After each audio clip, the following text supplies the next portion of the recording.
So what an honor and pleasure. I feel so fortunate that that I have managed to track you, you who travel all over the world all the time, to put you in one place and record this interview, because you have been a very, very important part of my life without necessarily knowing it. I'm so happy you're here. Welcome. Well, I'm so grateful to finally see you again. It's been 14 years. It has. An interview, and so much has happened in that 14 years. So I'm so thrilled to be doing this, and delighted to see you again. You are looking so young and radiant, I must say. Whatever you're doing is working, because it works. It doesn't look like a thing has changed in these last years. But I was just telling you the same. It was like I was struck that when I saw you in Copenhagen, I was like, wow, it's 14 years ago and you still, shine. So what you, and I asked you, how, we were just talking about how come, so your eyes shine, and you look the same as 14 years ago. So your method is working. And actually your method is what has made a big difference in my life and in the lives of countless other people. And that's why I invited you to come to this interview, because I thought anybody who doesn't know the journey yet, anybody who hasn't read the book, who hasn't come to the course, needs to know. And we have the fortune that you travel to Europe as well many times, and you're coming to my part of the world. So we have to spread the good news. Well, thank you. We have to. I can just briefly say to the viewers that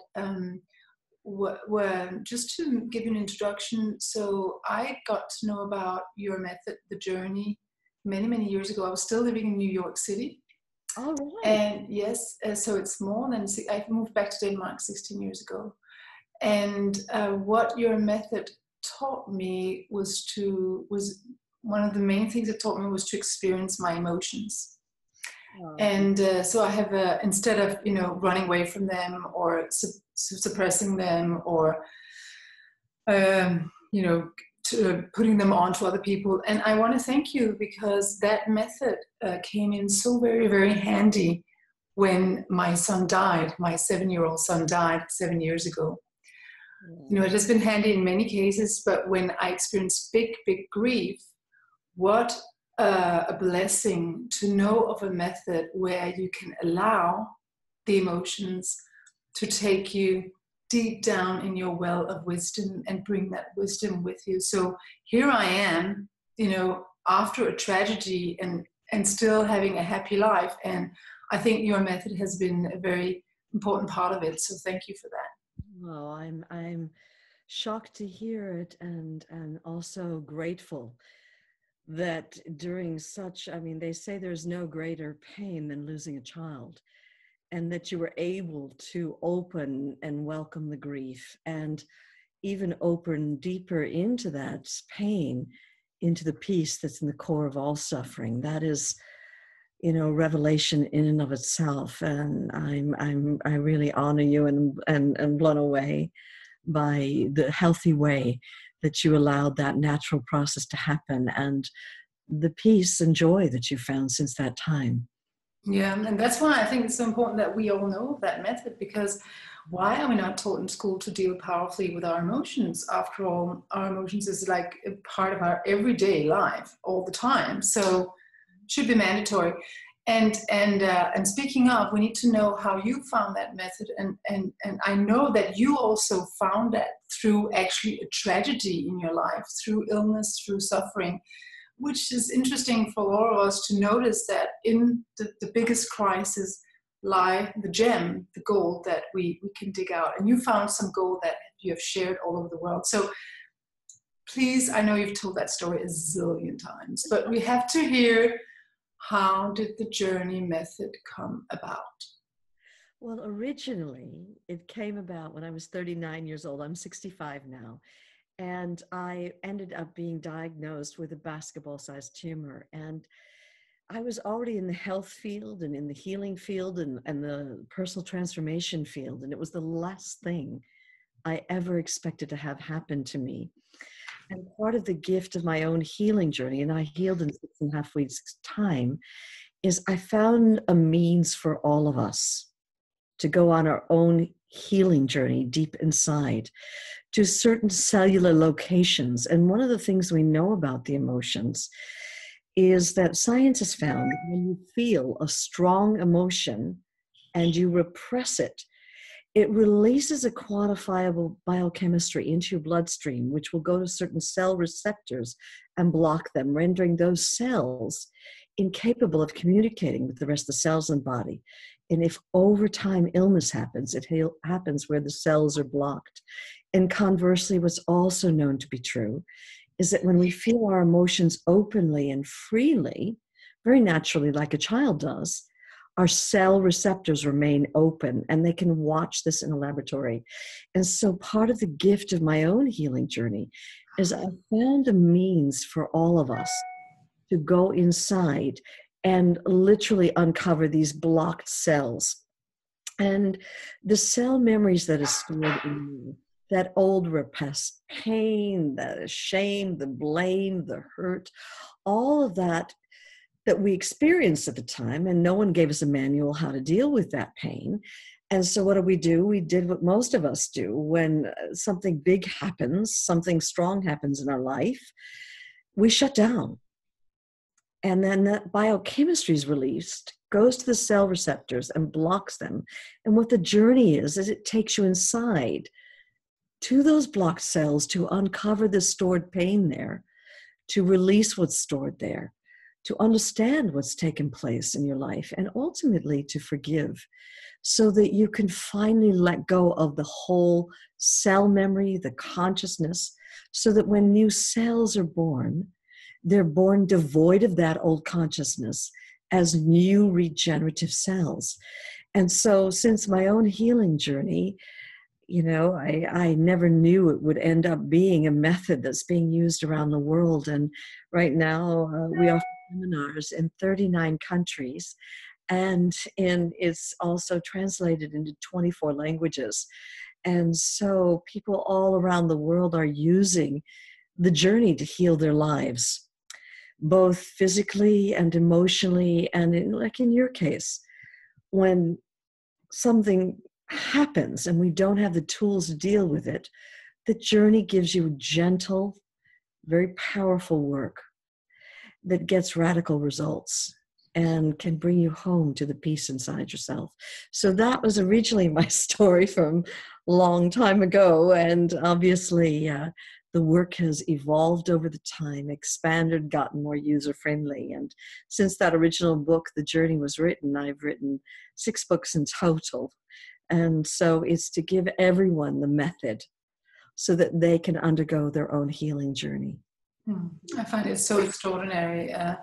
It really taught me to not be afraid of emotions. It taught me to stay with whatever emotion and allow that emotion to transform and to show me a different path. So it's really such a revolution because actually many of us grew up with a very rational mindset and not considering emotions something important. But emotions rule our life if we don't take care of them in a proper way. So it's very, very necessary to do. I know that I actually have told all my students, I teach leadership training, I have to do leadership training, and all my students know about your work. Mm-hmm. And I have told them that it has traveled like a fire all over the world. Can you tell us a little bit about, so you find this method many years ago, and then you started giving seminars in your living room, and you saw that other people also experienced miracles. Yes. So I'd like to hear in this time, can you give us some examples of some of the results you've seen from using this method? Well, it's not just physical. In the beginning, it was quite miraculous, as you said, to witness people undergoing their own journeys. And usually it wasn't after one journey, but after, some journeys over some months of time, people have healed from all kinds of things like heart disease and Crohn's disease and brain tumors and They've healed from arthritis, eczema, asthma. I mean, pretty much you can name it. Lyme's disease. They've used the journey. And what I always recommend with people, I started out, as you said, in my living room, but very quickly it ended up, traveling around the world once the book was written.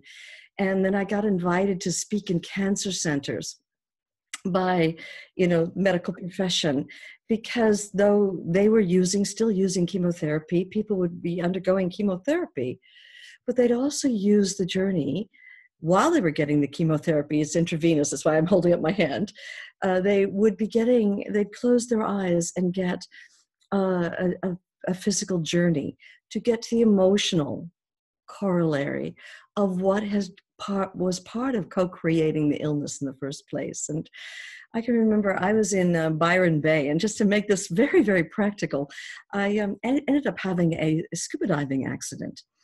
Rushed to the hospital. They put a mask over my face, and they were taking a gurney and running me through the halls. And the doctor looked in my eyes. He said, "Oh my God, you're Brandon Bays." He said, "I keep many copies of your book in my private practice." And he said, "Someone keeps coming to me, and they're always getting migraines. They're always got some sort of chronic colds all the time, or some sort of allergy." He says, "I know not everything can be fixed with a pill. I know that probably something's going on at home." And that I say to them, "Listen, I don't teach this method. I haven't learned how to do it, but read the book and see, if it appeals to you, do the method at the back of the book and see if that can help you get to the emotional corollary, what is co-creating your physical symptoms."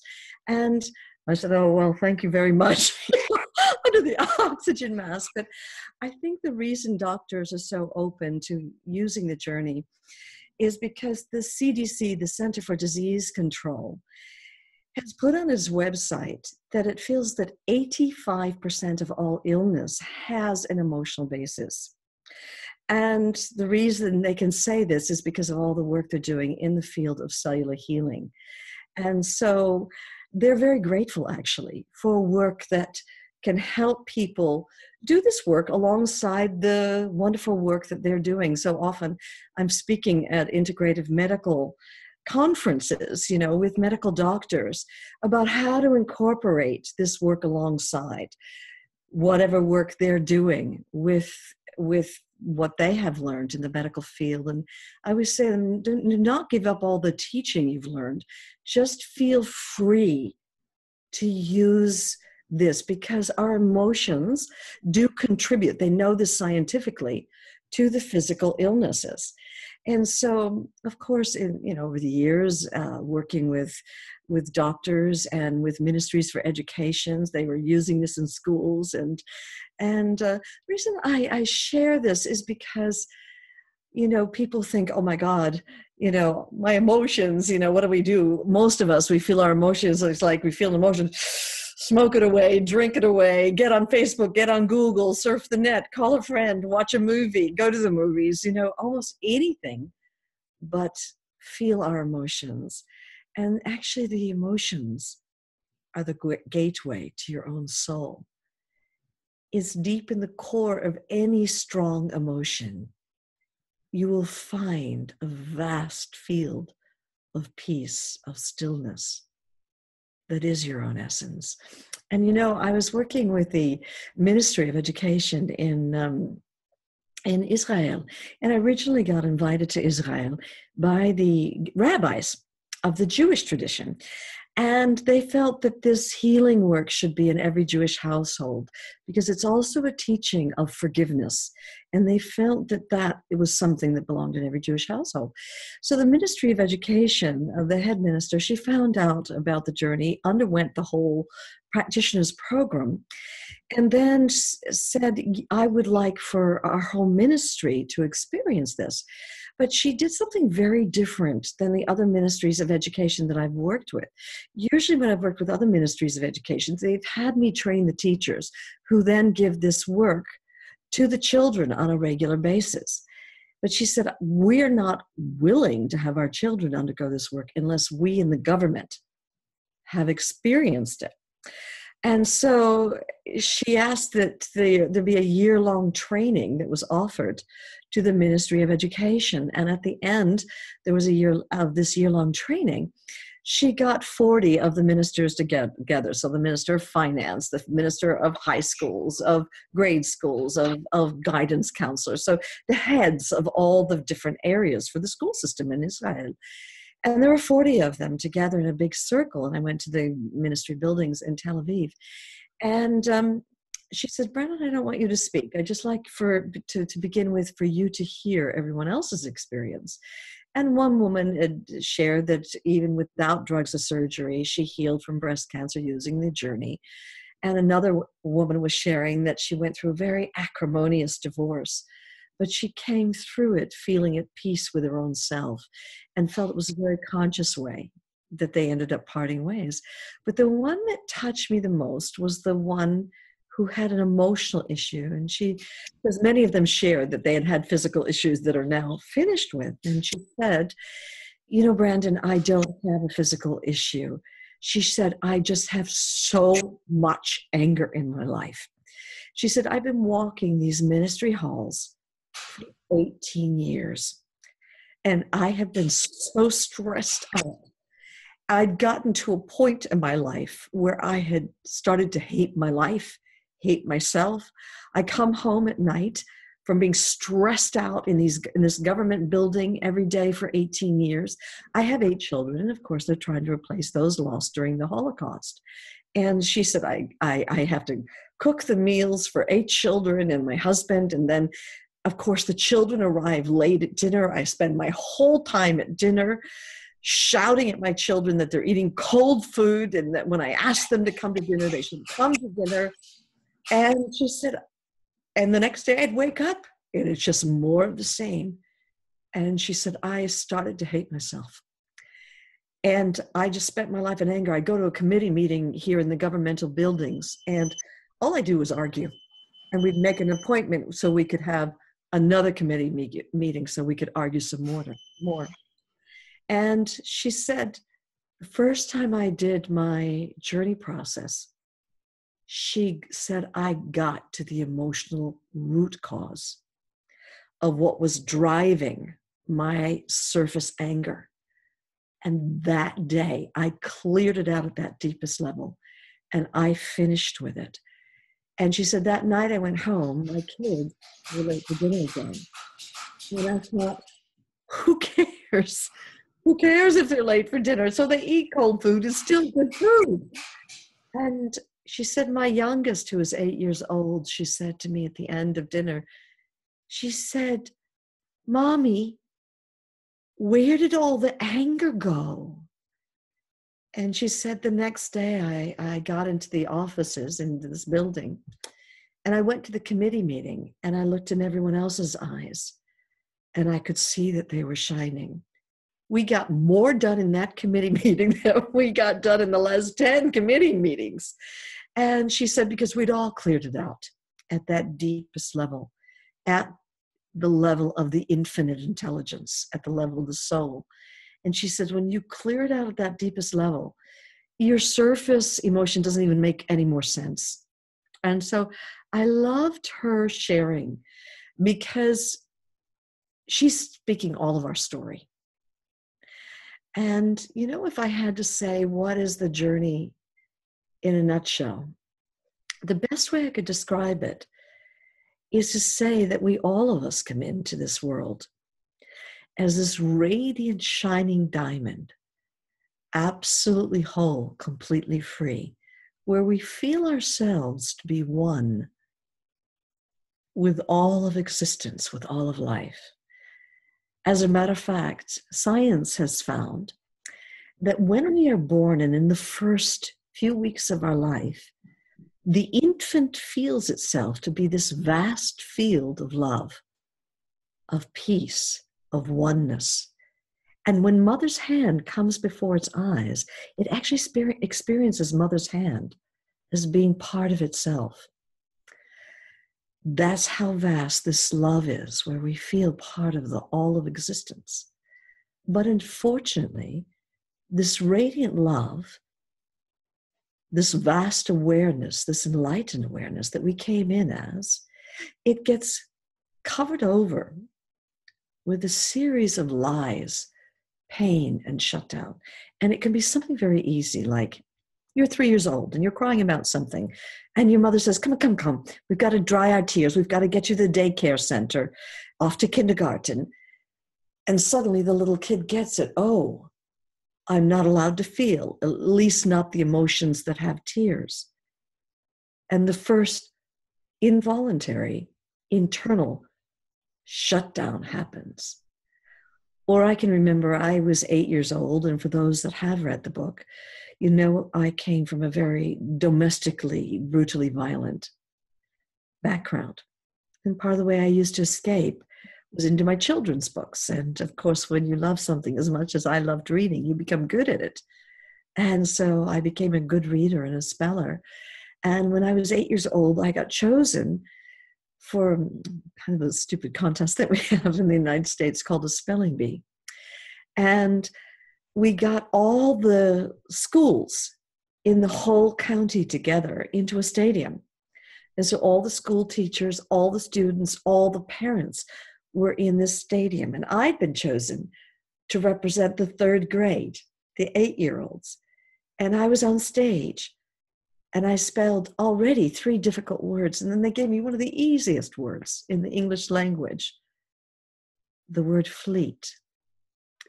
Well, no one had given me I'd never seen a book that had the word fleet in it.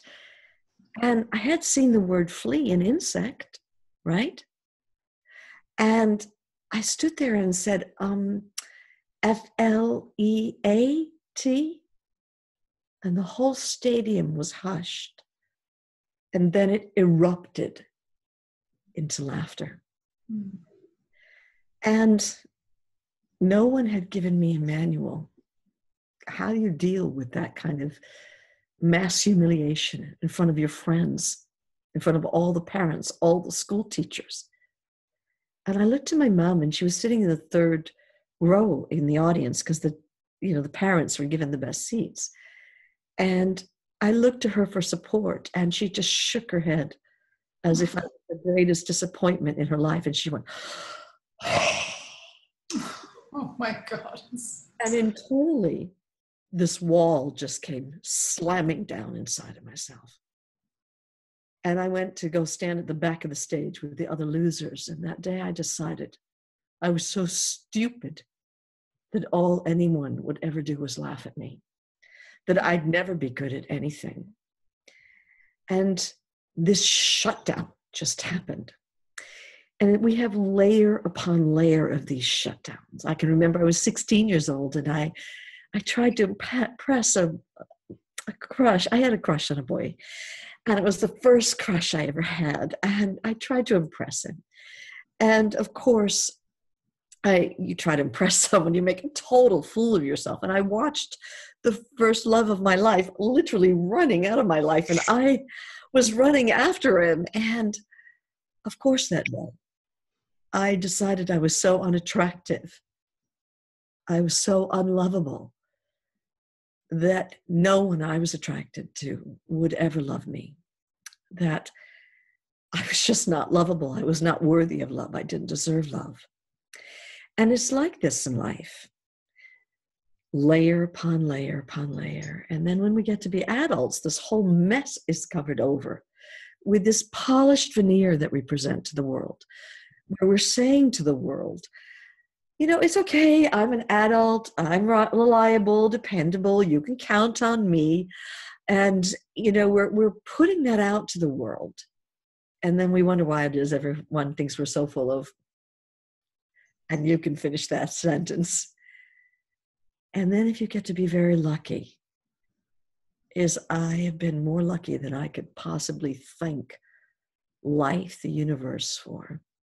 Life gives you a wake-up call. Now, these wake-up calls can come in so many forms. In the form of a loss of a loved one, as you experienced, or someone goes off to war, or a very difficult divorce. In my case, it came in the form of a serious illness with that basketball-sized tumor. And it's where for one moment you decide to get real.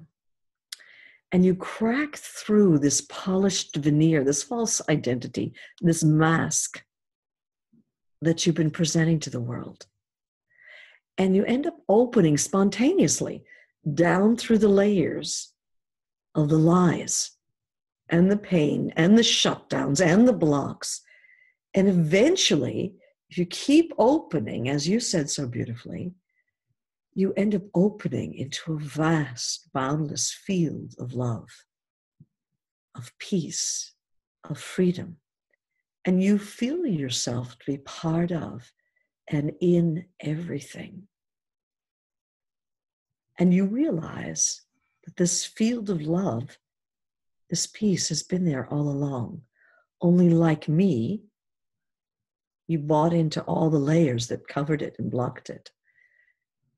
And then if you get to be very lucky, you fall so in love with the truth inside yourself, with the love that is your essence, with the freedom that you came in as, that your soul is, that like me, you will do anything to clear whatever blocks you, whatever obscures you, whatever has shut you down in your life. So this radiant love that is your essence, that is your soul, can live your life. So if I had to say, what is the journey really all about? It's about getting real. It's about cracking through this phony, false veneer, this false identity that we're projecting to the world, and opening through the layers of the lies and shutdowns.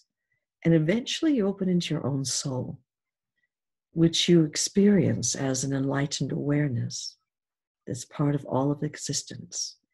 And it's at that deepest level, at the level of the soul, that you turn the torch on, the flashlight on inside. And you go in a journey inside your body. You're guided by that infinite intelligence, by your own soul. And you uncover these old repressed cell memories that are stored inside. And you go through a radical process of release and letting go and understanding what's happened in your life. Ultimately, forgiveness. And so when new cells are born, they're born devoid of that old consciousness as new regenerative cells. And so that's what the journey really is all about. And that's why it's a big fortune that you travel the world. You give these 3-day workshops, right, where we can experience the physical journey, or the journey on a physical issue, and then the journey on an emotional issue. Yes. So that's like a 3-day event experience where people actually try out the process and also get a training in how to deliver it to others, right? You take shifts at, maybe you don't get a certification, but you get the experience, right, of giving this to someone else, which is also useful. I give it to my children and my husband and so on, right? Yeah. The 3-day journey intensive is very different now than when you took it. It's a real deep immersion in the latest up-to-minute work. And you're in process after the first hour, most of the first day. And the second day, as you said, working on the emotional issues and the physical issues. But on the third day, we start working with issues that get passed on to us generationally. We start working with issues that are stored in our DNA.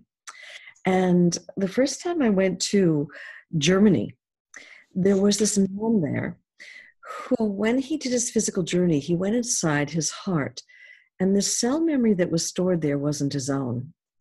It was his mother's, and she was in during the Holocaust, she was in the concentration camps. Now, like in my situation, my mother's Austrian, and she was there, and her former husband was shot down by the Luftwaffe, and her father was put into a Nazi prison and shot through the head. And she ended up marrying an American soldier and going to America. And of course, I was born in New York. But she went what is called stumm. In German, that means we don't talk about this. And I knew nothing about my mother, not my grandfather's name, not about her former husband. I knew nothing about my mother's life before she came to America. And this man was the same way. He said he was born post-World War II like me, and his mother went shtum. We don't talk about the concentration camps. And when he went inside, sometimes the cell memories you uncover aren't your own. And it had been, through his DNA, it had been cellularly passed on to him.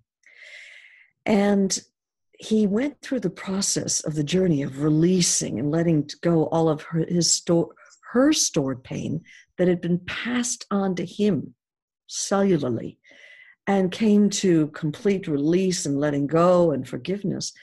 But he said, Brandon, this is the first time I've known what my mother experienced in those concentration camps.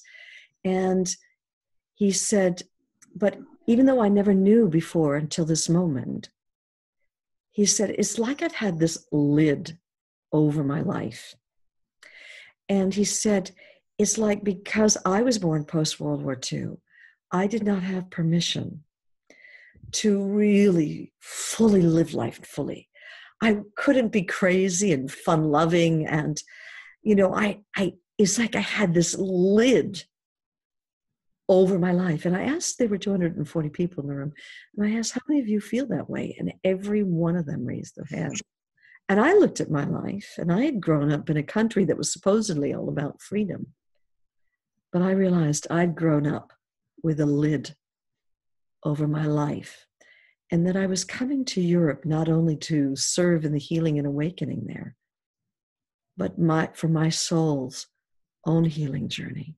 And as a matter of fact, I get a journey process once a week when I'm on tour. Wow.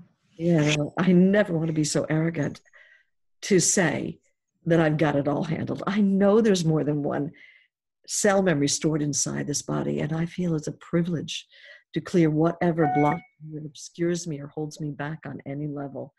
And so the reason I'm sharing this right now is the third day of the Journey Intensive. We're going to start going after what's stored in our DNA, some of the issues that were passed on to us generationally from our forebears, from our ancestors, and clearing out some of the family themes that we've been carrying. And all I can say is at the end of this deep immersion in grace, in this love, you leave feeling washed clean, completely whole. And yes, it is my prayer that you then go to your children, to your grandparents, to your parents, and give this work away.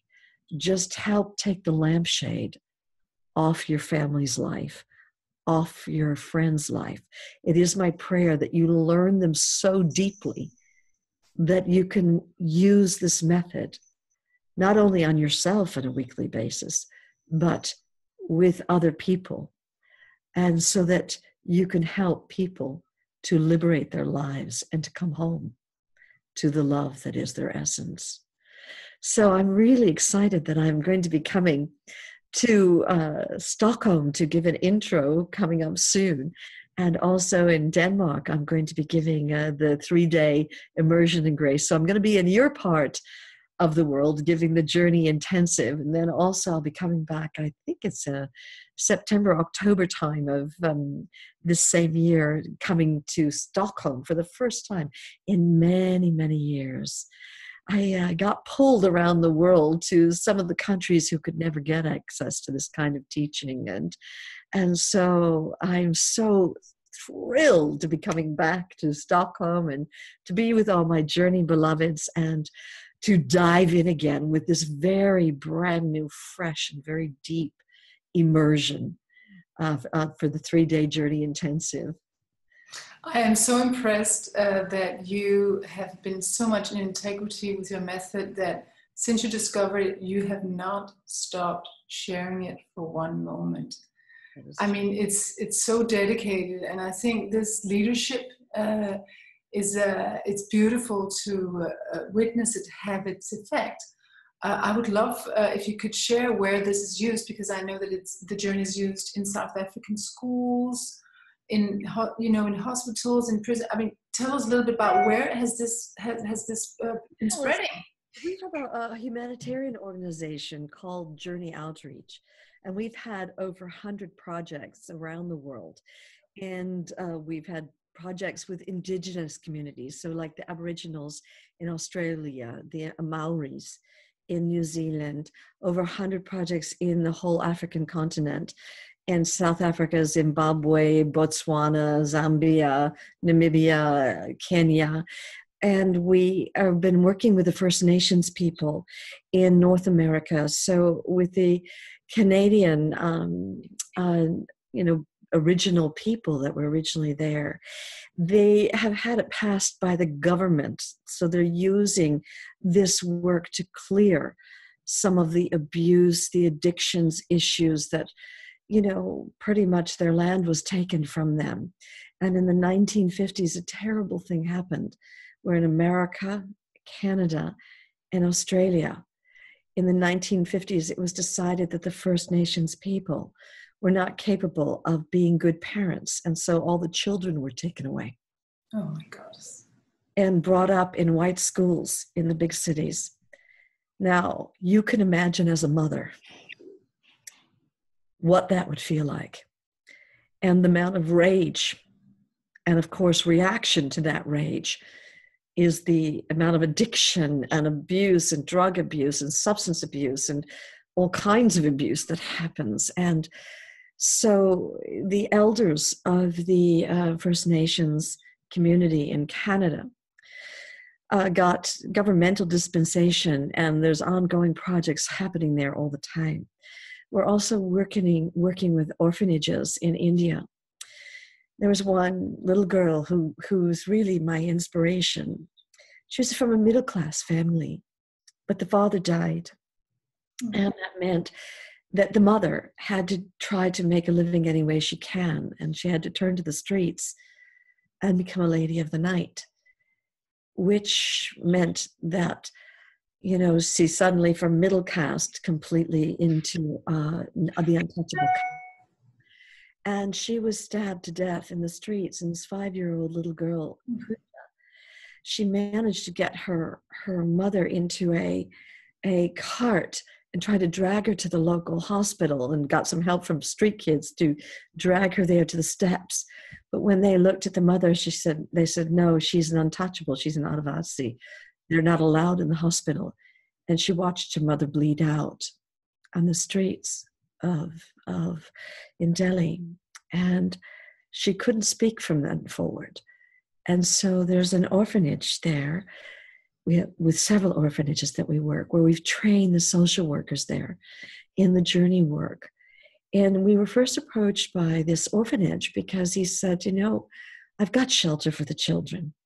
I've got food for the children, but they have experienced such trauma that they lie awake at night. They can't close their eyes because they know when they close their eyes what they're going to see. And they're called train children because he picks them up in the train station where their parents leave them. They can't care for them anymore.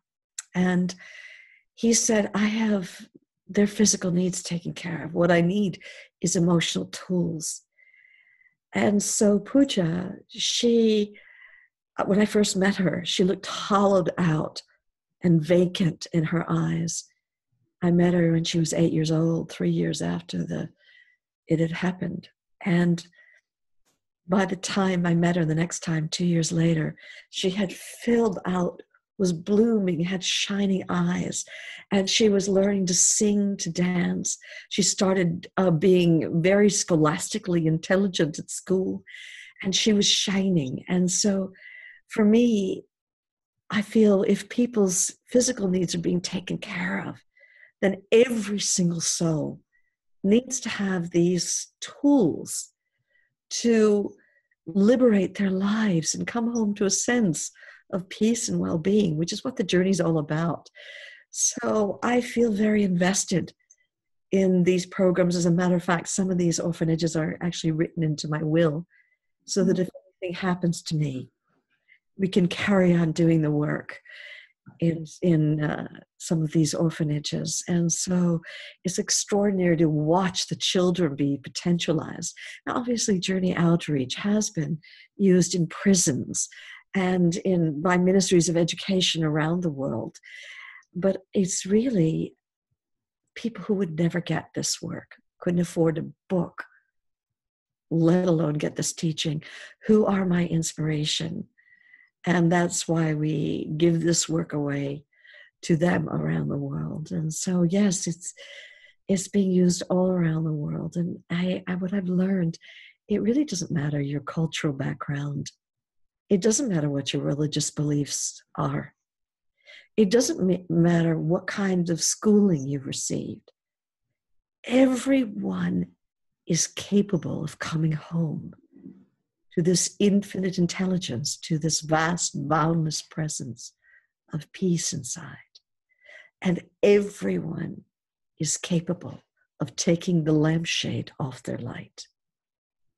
And you know what? I think that this method, it's not a coincidence that it comes about at this time, because that's, it is such a crucial part of waking up to our full potential as human beings, waking up to our heart consciousness, waking up to oneness, all that wants to happen in this area, with climate crisis and the refugee. I mean, there's so many crises that we can only solve in community if we help each other, if we wake up. So it's so beautiful it's a God's gift that some of the keys to this consciousness, or a master key to awaken, is given, and you pass it on with such diligence. I totally, from the deepest part of my heart, honor your work. I am so, so, so grateful that you have been so unstoppable, because you could have kept it to yourself. Sorry? You could have kept it to yourself. I could have. But you know what happens when you nearly die from something? Yeah. And you healed against the odds without drugs or surgery. After that time that the tumor happened, I realized that every day that I live is a day that I might not have had. Mm. And there's just been this overwhelming gratitude to be allowed to breathe, to live life. And I believe I am here, and that this is a calling to serve life, to bring awakening, not as an idea, but as a direct living experience to people, and the tools for healing their lives.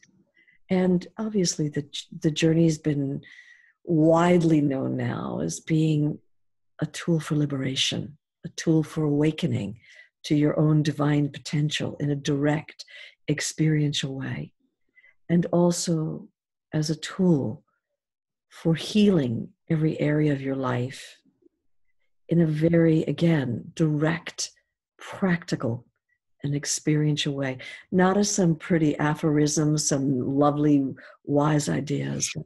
I always feel that it's not about finding the guru on the outside. It's about discovering the master within. I believe that that guru exists within all of us, and the journey gives you access to that.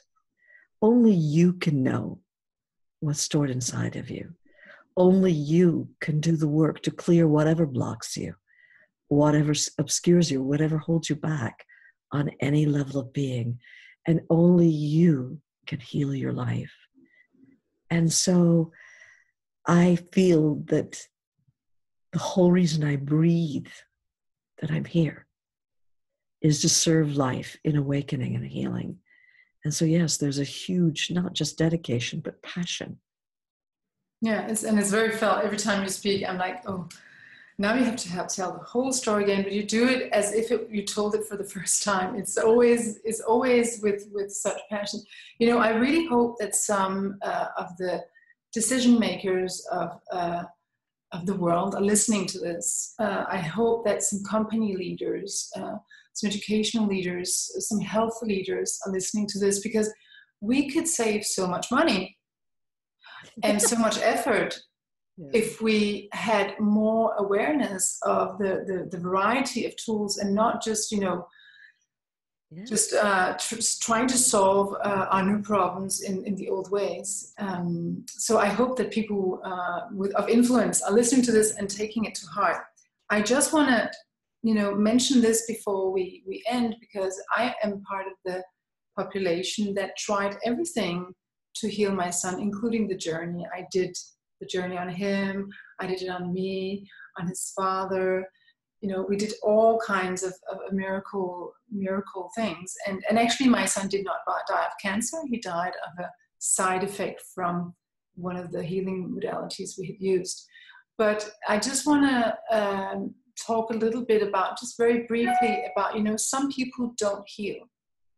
And what I see in this era of new consciousness is that then some people feel terribly guilty that they were not able to heal. And when my son died, I felt, oh my God, did I do something wrong? Was I not good enough? So could you just speak a little bit about this? We do know now that many illnesses have an emotional component, but could you also speak about sometimes where we might not be, it might not be our soul's journey to heal. Sometimes we might move on. So I just think it's an important part, because I feel terrible for all these people with cancer and illnesses that don't heal and feel ashamed. Why don't I heal? When illness happens, the journey is not the way. It's a way that can be used. We had a woman who was riddled with cancer, and she spent a year doing everything natural and a journey once a week. And a year later, she got the all clear. She got, I'm completely clear. And 3 days later, got bumped off by a bus and killed. And I believe that no one ever goes 1 second before their time. And that we can't play God. That if it's the soul's destiny to heal, the journey or some other thing will work.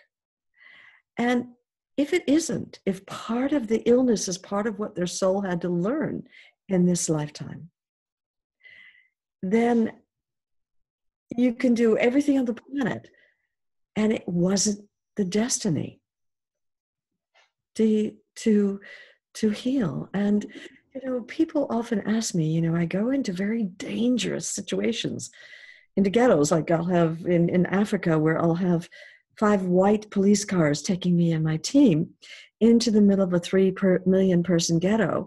And then we'll be met by, 5 police cars with black policemen and taken into the ghetto and to work with inner city children.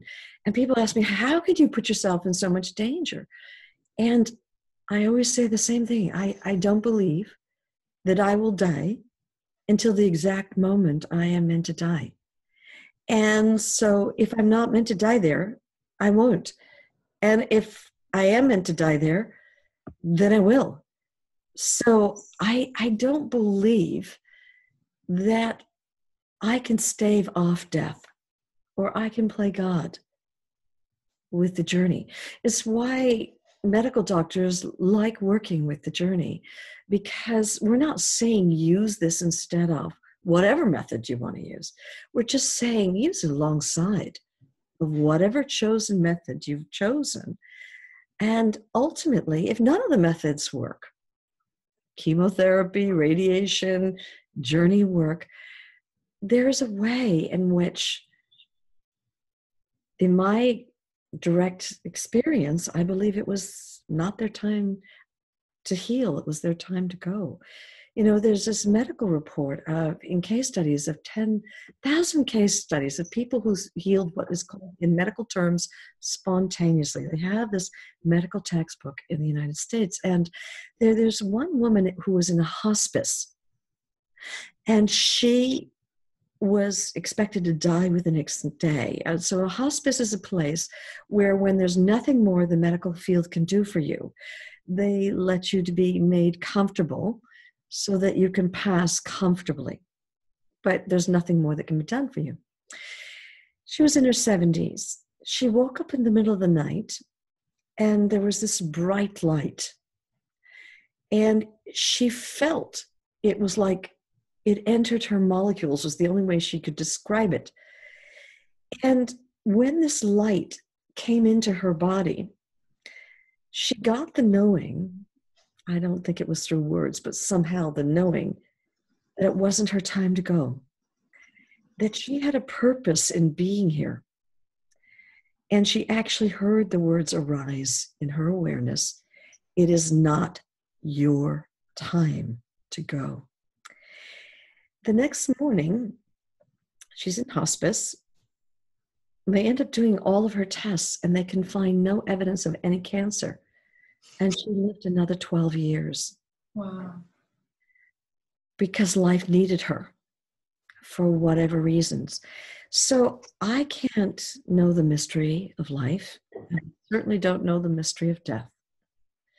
But I do know that if you're meant to be around, the journey and many other beautiful methods can be used by the soul.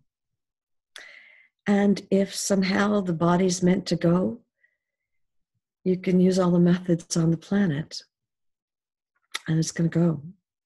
Yeah, I remember the people said to me, I was in touch with some Tibetan lamas who said to me, you can't stop a soul who's scheduled to go back. And that was very healing for me to hear. But still, I believe that all the work we did, including the journey, during my son's 6 months illness with incurable cancer, was a cleanse, you know, and it was certainly fantastic for me to know afterwards I did everything in my power to save his life. So I do still believe that anybody who gets the opportunity to check the journey through the book or preferably through a course should absolutely, it feels to me like this is a tool that should be in everybody's toolbox. So you have it, and especially for a rainy day. But also in relationships that, you know, I really use it often also in my relationship, you know, to not be afraid of emotion, not be afraid of a strong emotion. It's okay to have an emotion, it's energy emotion. Yes. The problem is if it blocks us, or if it stops, or if it stifles us, or if it keeps us small, yes. That's the problem. Yes. Well, if we repress it or run from it or avoid it or reframe it, that when that repression happens, it releases that biochemistry into our bloodstream, which does go to the cell receptors and block them. And all that the journey enables you to do, in addition to opening into your infinite intelligence, into the love that you are, the peace that is here, is it gives you that method to go to that cellular location, uncover the stored pain that you couldn't face at one point, and go through that radical process of release and letting go and understanding and forgiveness, so that that programming does not get passed on to the next cell generation. And so it is a tool that can be used in your life for dealing with everyday things that all of us face and clear. Yeah, and also for not passing on the illnesses to your kids through the DNA. Yes. Right? So much of the work we're doing these days is with the DNA. That's why I wanted to share that with you. For the Journey Intensive, we will be on the 3rd day doing that DNA work. So even deeper work, the consciousness. And if you just Google it online, they're saying that right now, the consciousness that took place, the science is saying this, in World War II has absolutely been passed down to the future generations. So all of us have that stored inside of us. And the journey just gives you the method to finish with it, so that that legacy of pain and suffering is not passed on to the next cell generation.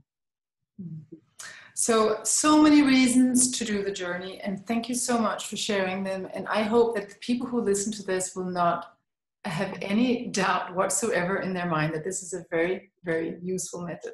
So I thank you so much for your time, Brandon, and I look forward to seeing you in person. Of course, I will have to show up at one of your courses and get them the updated version of this beautiful method.